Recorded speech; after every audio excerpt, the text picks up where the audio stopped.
Okay, welcome to Dave's Cooking Show, and for you today, we're going to do some pizza subs.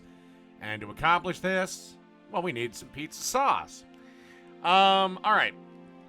First thing you want to do, 6 ounces of tomato paste, followed by 28 ounces of canned crushed tomatoes, a garlic clove, 2 tablespoons of olive oil, a pinch of sugar to get rid of that tinniness, a teaspoon of basil, a teaspoon of oregano, salt and pepper to taste, and a little bit of crushed red pepper flakes.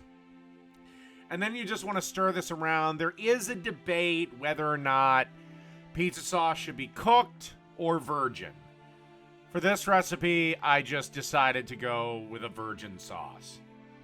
So basically all you got to do, stir this around, make sure everything's mixed together, well incorporated, and then just set aside. And we'll be ready to make our sandwiches.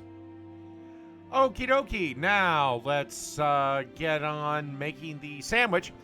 As you can see here, I got some nice little hoagie rolls that I'm going to butter the bread and then toast it up in the oven for a couple of minutes. By the way, you should have preheated the oven to about 450-ish.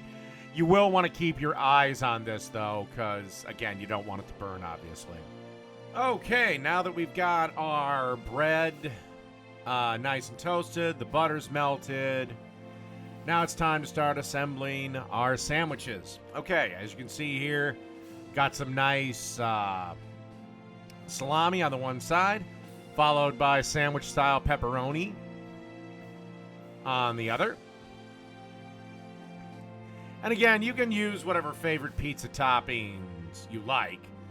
I believe I did up the oven to like 450 for this. Again, you want to kind of treat this like French bread pizza. Not exactly, but kind of like French bread pizza. And then on 2 of them, little green pepper, little black olive. I don't think I filmed it, but on the other one, here's some sausage. Kind of going for a meat lovers thing on one. Then that pizza sauce we made. And then we're finally going to top this with mozzarella cheese. I've shredded up some whole milk mozzarella. Don't do that part skim crap. Get the good old shit. And then pop this in the oven until the cheese is melted. All right, see you back in a minute. Okay, so after the subs came out of the oven, I basically put the 2 of them together, obviously, and then I wrapped it in tin foil and kind of let it chill out for about a minute, minute and a half. And now we're going to cut it in half and pull it apart. And that's it. Pizza subs. Done.